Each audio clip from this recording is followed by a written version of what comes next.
அனைவருக்கும் வணக்கம். நான் அமுதா, உதவி பேராசிரியை, டாக்டர் எஸ்என்எஸ் கல்வியியல் கல்லூரி கோவை.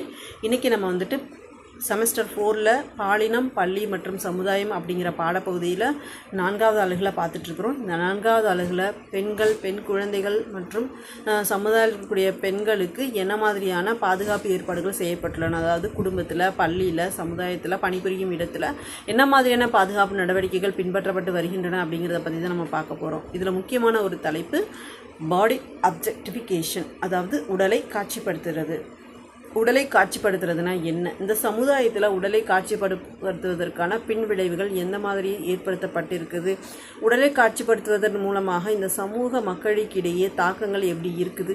இந்த உடலை காட்சிப்படுத்துறத வந்துட்டு என்ன கண்ணோட்டத்தில் குழந்தைங்க பார்க்குறாங்க, பெற்றோர் எப்படி பார்க்குறாங்கன்றது தான் இன்றைக்கு முக்கியமான விஷயம். ஏன்னா ஊடகங்கள் பார்த்திங்கன்னா இதில் முக்கிய பங்கு வகிக்குது. ஊடகங்களும் சமுதாயமும் உடலை காட்சிப்படுத்துறதுல ஒரு முக்கியமான பங்கு வகிக்குது. உடலை அவங்க ஒரு போக பொருளாக நினைக்கிறாங்க. தவறான எண்ணங்களை உருவாக்குவதற்கு உடலை வந்துட்டு காட்சிப்படுத்துறது முக்கியமான விஷயமாக கருதுகிறாங்க. இன்றைய இளம் வயது குழந்தைகளுக்கு உடலை காட்சிப்படுத்துவதன் மூலமாக ஒரு தீவிரமான தாக்கத்தை ஏற்படுத்துது.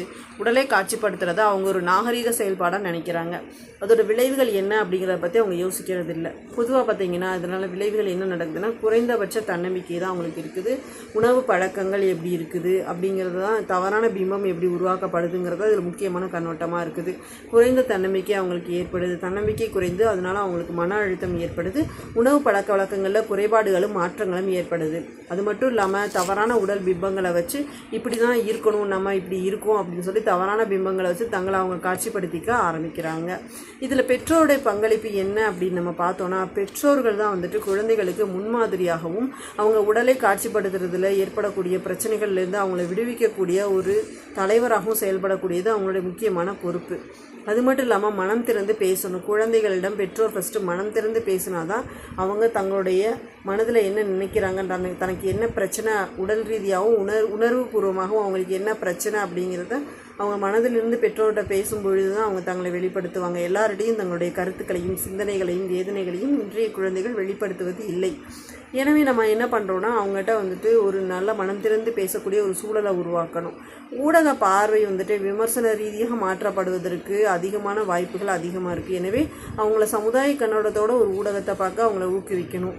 ஆரோக்கியமான விவாதத்தை அவங்களுக்குள்ளே முன்னெடுக்கிறதுக்கு வழிவகுத்து செய்யணும். உடல் ரீதியாகவும் மன ரீதியாகவும் அவங்களுடைய ஆரோக்கியத்தை பாதிக்காத அளவில் இந்த விவாதத்தை ஏற்படுத்தலாம். உதாரணத்துக்கு ஒரு சமூக ஊடகத்தில் ஃபேஸ்புக்குன்னு வச்சுக்கோங்களேன், அதில் ஒரு பெண் நடனம் ஆடுவதற்கு போல் ஒரு வீடியோ வருதுன்னா அதை வந்துட்டு அவங்க அந்த பெண் ஏன் நடனம் ஆடுறாங்க, எப்படி நடனம் ஆடுறாங்க, அவங்க உடல் அசைவுகள் எப்படி இருக்குது அப்படிங்கிறத வந்துட்டு ஒரு நடன கண்ணோட்டத்தோடு பார்க்குறத விட்டுட்டு தவறான கண்ணோட்டத்தில் பார்க்கக்கூடாது அப்படிங்கிற கருத்துக்களை மாணவர்களுக்கு நம்ம சொல்லிக் கொடுக்கும்பொழுது தான் இன்றைய இளைஞர்கள் மத்தியில் அந்த தவறான கண்ணோட்டம் மாற்றப்படும் மற்றும் மறைக்கப்படும். அப்படி இருந்தால் மட்டும்தான் அது ஒரு சமுதாய பங்களிப்பாகவும் ஒரு ஆரோக்கியமான ஒரு உடல் ரீதியான கண்ணோட்டமாகவும் இன்றைய சமூக சூழலில் மதிக்கப்படுது. இன்றைய சூழலில் தன்னம்பிக்கை இல்லாமல் இருக்கிறது தான் அவங்களுடைய முக்கியமான ஒரு பிரச்சனையாக இருக்குது. சின்னதாக ஒரு கொப்பளம் வந்தாலும் கூட அவங்க அது ஒரு பெரிய உடல் பாதிப்பாக நினைக்கிறாங்க. அது ஒரு அழகு குறைபாடாக நினைக்கிறாங்க. நிறத்தை வச்சு அழகு குறைபாடாக நினைக்கிறது. இந்த மாதிரி ஒவ்வொரு சின்ன சின்ன விஷயங்களுக்கும் அவங்க முக்கியத்துவம் கொடுக்க ஆரம்பிக்கிறாங்க. உடலை அடிப்படையில் வச்சு அவங்களுக்கு பொதுவாக வந்துட்டு உடல் ரீதியான தன்னம்பிக்கையை வளர்க்கணும். அவங்கள்ட்ட என்ன திறமை இருக்குன்றதை பார்க்கணும். அதை பார்த்து அந்த திறமையை ஊக்குவிச்சு அதை பாராட்டணும். அவங்க குழந்தைகளுடைய திறமையை நம்ம பாராட்ட தான் அவங்க வந்துட்டு உடல் ரீதியான மோகத்தை விடுத்து அவங்க திறமை ரீதியான மோகத்தை அவங்க முன்னெடுக்கும் பொழுது அவங்களுடைய திறமை மேம்படும். அது மட்டும் இல்லாமல் அவங்களுடைய தவறுகளை சுட்டி காட்டாமல் அவங்கள ஊக்கப்படுத்தணும். அந்த தவறுகளை செய்யாமல் இருந்தால் என்ன மாதிரியான நேர்மறையான சிந்தனைகளும் கருத்துக்களும் அதில் இடம்பெற்றிருக்கும் அப்படிங்கிறத அவங்கள ஊக்கப்படுத்தணும். அது மட்டும் இல்லாமல் ஆரோக்கியமான வாழ்க்கை முறைனா என்ன அப்படிங்கிறத அவங்களுக்கு ஃபஸ்ட்டு புரிய வைக்கணும். ஆடம்பரமான உடை அணிவதும் ஆடம்பரமாக செலவு செய்வதும் மட்டுமே ஆரோக்கியமான வாழ்க்கை முறைன்னு நினச்சிக்கிறாங்க. ஃபாஸ்ட் ஃபுட்டுன்னு சொல்லக்கூடிய தேவையில்லாத உணவுகளை உண்பதை ஒரு சமுதாய கலாச்சார முன்னெடுப்பாகவும் அவங்க நினைக்கிறாங்க. ஆனால் அப்படி கிடையாது. உடல் ரீதியாக எப்படி அவங்க வந்துட்டு தங்களை ப்ரொஜெக்ட் பண்ணிக்கணும்னு நினைக்கிறாங்களோ அது எல்லாமே வந்துட்டு தவறான செய்கை அப்படிங்கிறத அவங்களுக்கு நீங்கள் சரியான முறையில் அவங்களுக்கு எடுத்து சொல்லணும்.